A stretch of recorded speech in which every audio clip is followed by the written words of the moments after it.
Nabalitaan niyo 'tong sa Mindanao, okey? Maraming nayanig po doon sa binanggit ni Tatay Digong. Ang nakakasakit dito ay, ginagamit na naman. Parang yung ginawa ni Castro na nagdemanda na meron daw siyang grave threat. Eto na naman sila, nag-aarte na naman. Alam mo, Marcos, may pagka-OA po ang datingan nito. Ako po ay sang-ayon sa sinabi ni Attorney Panelo. Napaka-OA niyo naman. Alam mo, para sa akin, I don't think seryoso si Marcos ay si Duterte si Tatay Digong na para ihiwalay ang Mindanao sa Pilipinas. Pero kung seryoso man siya o hindi niyo po kailangan maging OA. Kasi hindi naman po yan parang sedition na kailangan niyong bantayan. Tingnan niyo po ito. Medyo, alam niyo, nagiging na-OA na ako sa mga galawan ng administrasyon. Tingnan niyo po, unang balita, binakbakan si Andanar, si Maharlika at saka si Sas. Oh. Ngayon naman, tingnan natin. Tayo na ng pulisya ang mga grupong nagsusulong na kumalas ang Mindanao sa Pilipinas. May nagkokonsidera na ring magsampa ng kaso laban sa mga nagpapanukala niyan. At yan ang tinutukan ni Jonathan Andal at Chino Gaston. Mindanao seceding from the Republic. Ayan, sabi, binabantayan na at kakasuhan yung mga gagawa ng hakbang para ihiwalay ang Mindanao sa Pilipinas. Una po, legal po yan. May legal na pamaraan. Ayan po ay in-explain ni Attorney Panelo na ang sovereignty ay nasa taong bayan. Nangyari na po yan sa Malaysia. Humiwalay ang Singapore. At titingnan po natin ngayon, di hamak na mas angat ang Singapore sa Malaysia. It's public knowledge. Hindi ko po sinasabi na tayo ay maghiwalay. Ang sinasabi ko lang, may pamamaraan dito at ine-explain ko kung paano ito in-explain ni Attorney Panelo. And I agree with him na OA kayo. Napaka-OA ninyo. Hindi naman kailangan yan eh. Hindi po yan sedition. May legal na paraan po yan. Nasa batas po yan. Hindi ko sinasabing pabor ako dyan at hindi ko rin sinasabing hindi ako pabor. Pero honestly, sa tingin ko, hindi yan talaga ang target ni Tatay Digong. Malayo pa yan. Ang dami nating problema. Sa ngayon, malayo pa yan. Yes, maganda yan. Yes, posible yan. Yes, may legal basis yan. Pero sa ngayon, malabo pa yan. Huwag kayong mga OA. Kasi alam mo, parang napakasipsip masyado na itong mga ito. Makasipsip lang. Sa gitna ng ganyang pagpapalutang, binabantayan na ng liderato ng pulisya ang mga grupong nagsusulong ng secession o paghiwalay ng Mindanao sa Pilipinas. Wala pong grupo. Alam nyo kung merong mga galawan, more or less, malalaman sa social media yan. Kakalat ang text messages. Halimbawa na lang, yung prayer rally ni Tatay Digong sa Davao na ginanap. Lumabas yan sa social media. May galawan po yan, sir. Kung meron pong hakbang para paghiwalayin ang Mindanao sa Pilipinas, yan po ay gagawin ng legal. At ang gagalaw po niyan, mga taga Mindanao. Sabi nga, sovereignty resides in the people. Pero walang galawan. Alam nyo yan, walang galawan. Napaka-OA. Hindi po si Sir sinasabi ko. Baka napag-utusan lang to eh. Alam kong alam niya, walang galawan. Walang nangyayari. Sabi ni Ruby Herman, hindi OA yan, coach, kung hindi praning. Ay, oo nga pala, sorry. Sorry naman. Gemma Pasyente, praning na lang talaga. Ay, praning pala, sorry. Alicia, praning. Sorry, mali. Tao lang. Oh, sorry. Oh, hindi daw OA praning. Pero sinabi ni Tatay Digong sa amin yan na. Oh. Kasi kaibigan daw niya yung mga sundalo. Pag nagpupunta raw ng Davao, bumibisita sa kanya. Ay, ang dami raw napapraning. Alam nyo, bawas-bawasan nyo yung Coca-Cola. Nakakapraning yan. Pati kape, ako binabawasan ko na nga hanggang 2 kape lang ako sa isang araw tuloy tayo. Pack night clips, bangag kasi kaya paraning, itigil nyo yan. Kung talaga kayo ay banangag, hindi ko po kayo pinagbibintangan. Kung sakaling totoo nga yung sinabi ni tatay na kayo banag, kaya kayo napaparaning, hindi namin kasalanan niya. Huwag nyo kami idamay dyan. Yan ay kahit pa hindi naniniwala ang PNP chief sa ngayon na pagmumulan ito ng gulo. Ako naniniwala ako, ang PNP chief hindi naniniwala. Kailangan lang niya siguro magbigay ng statement dahil naiunawahan ko nasa posisyon siya. Kailangan niya yan. Bigay niya yung statement. Somewhere, up there, someone, someday, praning. Basta someone up there, mataas ang posisyon, napapraning. Kaya may ganyan. Dahil wala naman daw kasing malaking grupong sumusuporta dito. Kabilang sa sabihin ko na sa inyo yung susunod, Cebu. Malalaman naman natin yan. At saka hindi po tinatago yan. Kasi tatandaan nyo, ang galawang Duterte, galawang legal. Ulitin ko, ang galawang Duterte, galawang legal. Tandaan nyo, sinabi ni Tatay Digong na bangag ka.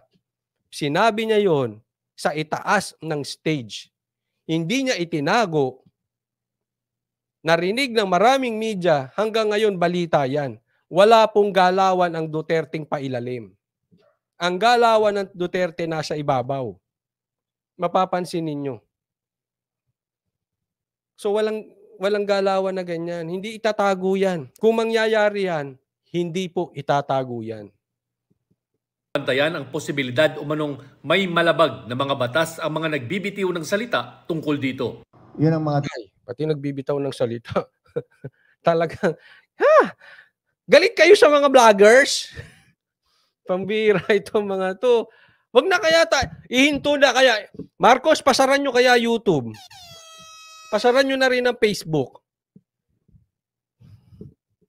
Tinitingnan natin, those who are talking about such interest of separating, may minomonitor natin. There are some provisions of the law that defines yung criminal act relative to this. So bilang pulis, gaya ng palagi kong inuulit, we always uphold the law. Binigyan diin naman ng Defense Department na isa sa tungkulin nilang pangalagaan ang integridad ng teritoryo ng bansa gaya ng nakasaad sa konstitusyon at ipatutupad yan hindi lang externally o sa usaping panlabas kundi kahit sa internal o panloob na usapin ng bansa. Halos pareho ang posisyon ng Justice Department na kontra raw sa anumang tangkang sirain ang integridad. Ito, DOJ. Sino na ba nangunguna sa DOJ? Sino ngayon ang leader ng DOJ? Hindi na natin nakikita si Boying. Hindi ko po kayo pinagbibintangan na hindi ko sinasabing totoo yung sinasabi ng maraming tao na kayo ay may sakit kaya hindi na kayo nakakapasok. Pero namimiss lang namin kayo. Namimiss nyo ba si DOJ, si SOJ, Boying Rimulya? Kasi hindi na natin siya nakikita eh. Ito may statement ng DOJ. Pati sila concerned na dito sa paghihiwalay. Hindi. Wala po yan. Pati DOJ. Hindi, trabaho nila. Pero naman, you know better than that. Malabo yan. Ito po tuloy muna ng teritoryo ng bansa alinsunod sa saligang batas. Kontra raw ang secession o paghiwalay sa prinsipyo ng isang demokratikong lipunan gaya ng nakasaad sa konstitusyon. Hindi po. Pakinggan nyo po si Attorney Panelo. May legal po yan. Hindi ko sinasabi. Ako, sa akin, kung pwede man yan or hindi pwede, nasa sa inyo yan.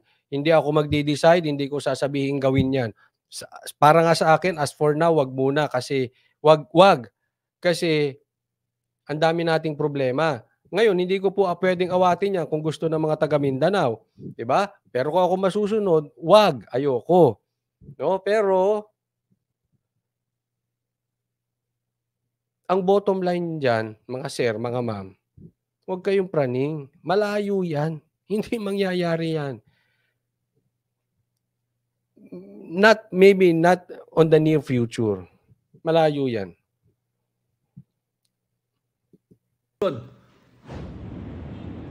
Kontra rin sa kampanyang Kumalas ang Mindanao sa Pilipinas, ang ULAP o Union of Local Authorities of the Philippines, League of Cities of the Philippines at ang League of Provinces of the Philippines. Naglabasan sila, no? Ha? Kontra sa pagkalas ng Mindanao sa Pilipinas. Ito po, it shows na mayroong praning. Someone up there is praning. Yung bakbak ni Tatay Digong sa stage at saka yung bakbak niya sa media, kinakagat. Ako sa tingin ko si Tatay Digong nang-aaning lang. Kasi alam niya may praning. Kinakagat. Ano man naglabasan yung mga grupo kontra kami. Ipakita nyo mga grupo. Kaliwat kanan kayo dyan sa kaliwa. Okay, sa kanan. Okay dyan sa likod. Pakita ninyo kontra kayo dyan sa pag-alis ng Mindanao. Pati naman to mga congressman. Sumakay din. Pakita nyo kontra kayo sa pag-alis ng... Ganon sila kapraning. Lupit, no? Kinagat. Yung patibong ni Tatay Digong. Ewan ko hindi ko sure kung talagang ito'y patibong ni Tatay Digong. Pero... naman, tagal nyo nang nanonood kay Tatay Digong. Nang aaning yun, naaning kayo. Natatawa tuloy ako sa inyo. Ay, grabe kayo. Talaga siguro si Tatay Digong, naisip ko tawa ng tawa. Aning sila. Praning, mga praning, mga praning, mga praningning, mga praning, mga praning, mga praning. Isip ko siguro. Habang si Tatay Digong kumakain ng pulburon at Coca-Cola, paborito niya yun eh. Tawa ng tawa dito sa mga ito. Sabi. Di ba sa basketball, pag naka-score ka, sesenyasan mo ng ganyan. Ibig sabihin, maliit ka pa. O kaya gaganong ka. Mahina kayo. Siguro si Tatay Digong, Teng! Bata pa kayo. Manguto-uto kayo. Kinagat ng mga animal. Katawa-tawa kayo. Pambira. Ewan ko lang kung mali ako. But in my opinion, it won't happen. Siguro sa term ni Marcos. Not in 4 years or 5 years. Hindi yan. Hindi muna ngayon yan. Hindi gagalaw yan. Opinion ko lang naman. Again, pwede ako nagkakamali. Hindi naman ako matalino. Pero sa mga nanonood, kakilala nyo naman si Tatay Digong. Naaning sila. Animal. Ang dami naglabasan, naggrupo, congressman, suporta, hindi kami papayag na umalis ang Davao, ang Mindanao. Tanga. Anong na-imagine ko. Gusto ko makita yung tawa ni Tatay Digong. Siguro tawa ng tawa yun. Kita mo, lahat ng balita ngayon, karamihan ng balita ngayon, atake sa mga Duterte. Aning na aning yung mga yun. Hindi na malaman, umiikot na puwet ng mga yun. Hindi na nila malaman ang gagawin. Philippines. Si Camiguin Governor Xavier Romualdo nga kinukonsiderang magsampa ng reklamong sedition laban sa mga kapwa Mindanaoan niyang sina dating Pangulong Rodrigo Duterte at Davao del Norte Representative Nakakatawa. Aray ko. Pinatulan pa ng mga congressman. Alam nyo, ito yan. Ipapaliwanag ko po sa inyo. Ang sinabi po nila dito, yung paghiwalay ng Mindanao sa Pilipinas is just an idea. Again, let me repeat the word. Idea. Idea lang po yan. Hindi ibig sabihin gagawin. Halimbawa, pabor ako na lahat ng mga politiko na tatakbo ay mag-drug test. Yes, it's a good idea. But hindi ibig sabihin ipipilit ko. Naiintindihan? Halimbawa, pabor ako sa death penalty sa lahat ng mahuhuling mga public official na nangurakot, na gumamit ng pera ng bayan na hindi intended doon. Halimbawa, ang intensyon sa perang ito ay ipagpagawa ng tulay, pero ipinagbili mo ng Land Cruiser, yan po ay korupsyon. Pabor ako doon na dapat death penalty. That is a good idea for me. Maybe for others, it's a good idea. But for some, maybe ayaw nila ng death penalty. It's not a good idea. Magkakaiba tayo ng idea. But it is an idea. It means, hindi ibig sabihin, ipipilit. May legal na proseso para ang batas na gusto ko kung hanari ay ang mga korap ay ma-death penalty. Pag sinabi ito ni Tatay Digong, hindi ibig sabihin ipipilit niya sa maling pamaraan. It's an idea at kung sakali mang maganda yung idea at gusto ng mga nakakaraming Pilipino, gaya ng sabi nga, the sovereignty resides in the people, gagawin ito sa tamang pamaraan. No need na mapraning. Kasi ang idea, kung pangit or maganda, taong bayan po ang magdidesisyon. Papadaanin sa legal na proseso. Hindi po dadaanin ang ginawa na katulad ni Trillanes na dinaan sa kudeta, pagdating ng mga pulis sumuko naman. Hindi po style ng mga Duterte yan. Maliwanag po. So no need mapraning. It is an idea and it's a good idea, but it doesn't mean gagawin natin. Maliwanag po ba? So pwede po ba itigil na ang kapraningan? Tama, Alexa G. Sabi niya, kitang-kita naman na napaka-epektibo si Tatay Digong. Pero mas idol ko si Baste, walang halong kaplastikan. Ngayon po nakapatunayan na sinasabi ng maraming dilaw na laos na daw si Tatay Digong. Laos na ang Duterte, lubog na ang Duterte, wala na ang Duterte. Pero kita mo, ang daming napapraning. Pag ang Duterte nagsalita, praning sila. Oh. Diba? Humanap ka ng ibang politiko magsalita ng ganyan. Hindi nila papansinin. Baka nga hindi maging laman ng news eh. Diba? Kahit presidente pa, kahit dating presidente pa, hindi papansinin. Napraning sila kasi si Tatay Digong nagsalita. Talion Alvarez. Yan ay kung mauwi raw sa gulo ang panawagan nilang ikalas ang Mindanao sa Pilipinas. It's a possibility. Mag-initiate kami. Kung magiging tumultuous pa siya, meaning magulo, and then if they parang outside legal means yung gagawin nila. Maganda yung sinabi mo. Legal means. Kasi may legal means yan. Pakisabi ha.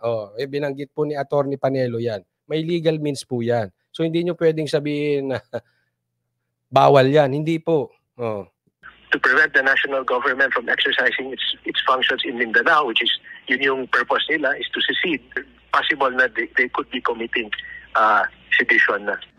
Kabilang kasi ang nabanggit nilang tumultuous o magulong paggamit ng puwersa. Magulong paggamit ng puwersa. Yung po sinasabi Nanakot o anumang illegal na paraan sa mga nabanggit ng Revised Penal Code sa krimeng sedisyon. Yan ay kung gagamitin yan sa mga sumusunod. Pagpigil sa pagpapatupad ng batas o pagdaraos ng eleksyon. Sa pagpigil at pagdaraos ng eleksyon. Ibig sabihin siguro parang nangyari sa tatay niya. Ano yung tawag na snap election? Naku. Pagpigil sa gobyerno o mga opisyalis nito na gampanan ng kanilang tungkulin. Yan.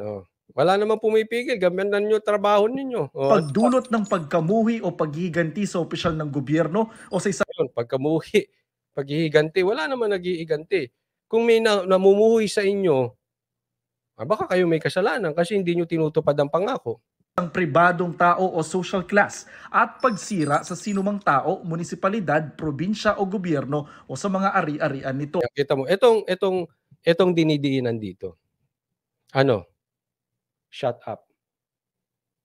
Wag na kayo magsalita ng hate about administration. Para lang mahiwalay ang Mindanao. Kita mo, kinokonek?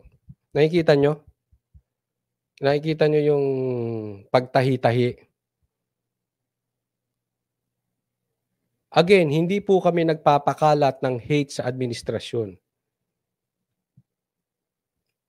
Kami po ay pumupuna. hindi po hate. Pumupuna kami kasi nasa demokrasya, nakasulat sa ating batas na tayo ay may freedom of speech. Parte po yan ng demokrasya. Wala kaming pakialam kung maghihiwalay ang Mindanao or hindi. Nasa sa mga politiko yan para desisyonan. Ang sa amin, pumupuna kami dahil meron kayong maling ginagawa.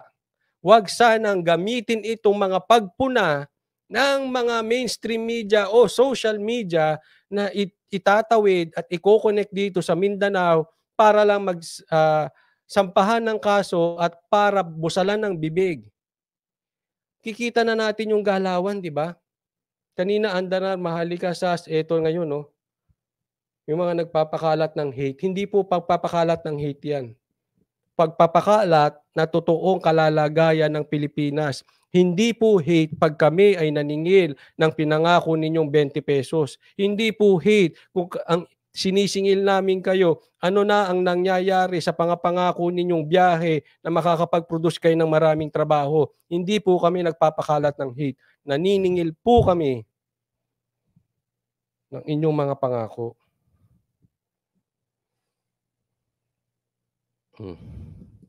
Kung mang-uudyok naman na gumawa ng mga yan, inciting to sedition naman ang tawag. Sinusubukan pa namin kunan ng komento ang dating Pangulo. Habang si Alvarez naman sinabing inaako niya ang responsibilidad sa kanyang mga ginawa at handang harapin ang kahihinatnan ng mga ito. Yan ang grabe to si Alvarez. Pantaleon Alvarez, I take full responsibility of my actions and I'm ready to face the consequences of my action. Yan ang tapang. Kasi dati na yan. Dati sinasabi niya na yan. Diba? Pero merong ang legal basis dyan. Huwag lang pipilitin. Diba? Kasi may mga bagay na pagka pinilit at pupunta ka sa... Halimbawa, ang tsa-tsa, legal yan. Diba? Legal yan. Kung gagawin sa tamang paraan. Pero kung dadaanin nyo sa magpapapirma kayo para may kapalit na ayuda o may kapalit na pera para sa pirma para ma-aproban na magkaroon tayo ng tsa-tsa, yan ang illegal. Naintindihan po? Merong legal na pamaraan at may illegal na pamaraan. Yung ginagawa nila, yun po ang illegal. Yung nagbabayad ka para sa pirma para ma-aproba ng tsa-tsa. Kasi po yan ay bribery. Criminal po yan. Pwede kayong makulong dyan. Kaya nga yan po ang sinasabi natin kay Amy, puro dakdak, nasa inyo na ebidensya. Ang tanong, meron bang makakasuhan? O yan ay in aid of legislation lang? Ang masama dyan, baka yan ay in aid of re-election lang. Bunganga lang.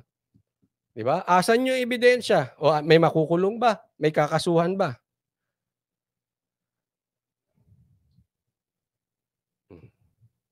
Diba? Kasi ginagawa nila sa maling pamamaraan. Lahat po ng bagay ay may paraan eh. Pwede mong gawing tama, pwede mong gawing mali.